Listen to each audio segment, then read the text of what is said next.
Hi everyone, welcome back to my channel. This is Josie's Point of View, where we focus on human interest stories from the Carolinas and beyond. Today it's Wednesday and it's November the 27th, 2025. Thank you so much for tuning in. If you're new to my channel, I want to thank you so much for stopping by. I hope you find the information here to be informative. And if you're a returning viewer, by all means, thank you for coming back. You know, I always say the tide changes so frequently here on these YouTube streets. So you always have to acknowledge where your support comes from. And I want you to know I sincerely thank you for your support. So feel free to like and to share this video. And don't forget to subscribe. And our story today is coming out of Fort Bragg here in North Carolina. Take a look at the headline. And it reads, Fort Bragg Paratrooper charged in a crash that killed a young couple in South Carolina. I'll provide you with a summary here, and I'll identify some of my sources for you in the description box. With the end of the year quickly approaching, it's time for me to start cleaning out my files, focusing on some of those videos that I've started but never completed, and this week's selection fits into that category.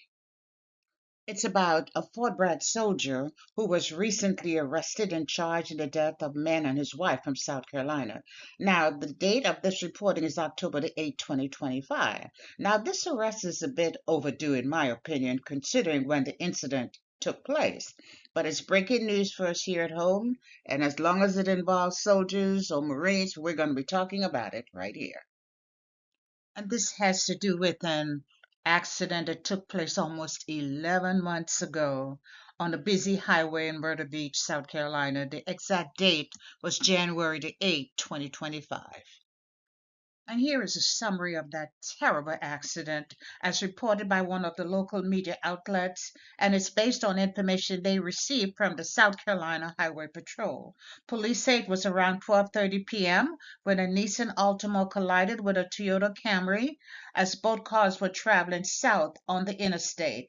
The crash caused the Toyota to go off lane, it go off to the left of the center, and was eventually hit by a 2017 Ford F-350, which is a large truck, and that truck was traveling north.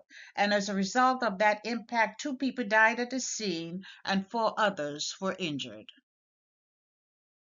The deceased were later identified as 31-year-old William Nichols and his wife, 34-year-old Christy Nichols of Hamlet, North Carolina.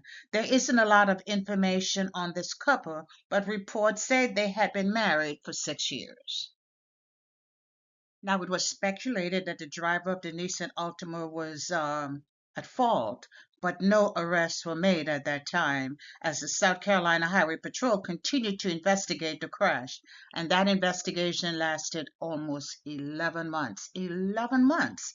That's a very long time for a grieving family to have to wait for answers.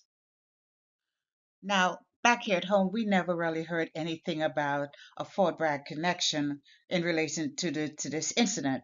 The accident itself was just not publicized in our area. But fast forward to October 2025, in fact, to October the 7th, 2025, and that was the first time I became aware of this incident. One news source stated that a man identified as Darrell Corsi from Georgia appeared in court in the Darlington County Courthouse in South Carolina after being charged with that January 8th incident.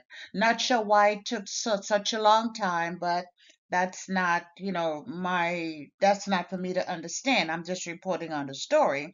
But that individual, Darrell Corsi, had been charged with reckless homicide in relation to the death of the couple from Hamlet, North Carolina, William and Christy Nichols. Jail records show that he was arrested the previous day, which is Tuesday, October the 7th, and booked into the Darlington County Detention Center. Now, at that first court appearance on October the 8th, which was his bond hearing, that's when it was disclosed by his attorney that he was an Army specialist assigned to the 82nd Airborne Division here at Fort Bragg as a drone operator specialist. And at that bond hearing, it was revealed that Corsi was indeed the driver of that Nissan Altima. The prosecutors argued that bond should be denied because the evidence showed that Corsi was driving at a speed that was twice the speed limit. They also stated that if the judge did decide to assign a bond, they were requesting a very high surety bond as well as GPS monitoring. And Causey's lawyers told the judge he was an active duty soldier at Fort Bragg, he had no criminal record, and that he was not a flight risk. And once the judge confirmed that Causey did not have any prior problems with the law, he did go ahead and assign him a bond of $50,000. We also learned that on that Wednesday that he did post that $50,000 bond and he was released. And Causey was directed not to have any contact with the family of the deceased.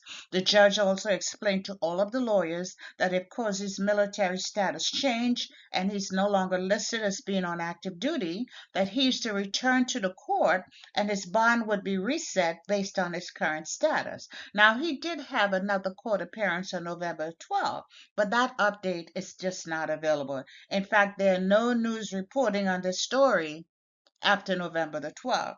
So it's unclear what actually happened or if the court date did in fact take place. And sometimes when a story is no longer breaking news, the news sources move on to more relevant cases. And maybe in this case, that's exactly what happened.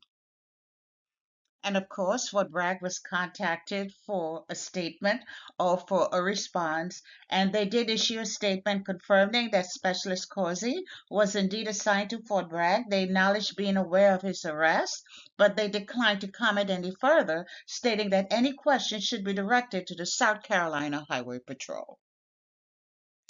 So the last news story about this incident had to do with his court appearance for his bond hearing. There's nothing available. There are no news sources, no publications after that bond hearing where he posted that $50,000 bond. We know that he's released. We know that there was a scheduled November 12th hearing, but it's unclear if that hearing even took place. It could have been postponed. We don't know because there's no information about it. But we'll try to stay on top of this case and we'll bring you updates whenever they become available, and they'll be posted as attachment to this video. And that's all I have for you right now, but feel free to leave me a comment below and let me know what you think about this video, and by all means, feel free to like it and to share it. And if you haven't done so already, I want to invite you to subscribe to my channel by clicking on that red subscribe button. It's on the bottom right-hand corner of your screen. And if you click on the bell that looks like just like this one, that's the notification bell. If you click on that notification bell, you'll be the first to know whenever a new video is uploaded. I thank you for watching, and I'll talk to you soon. Bye.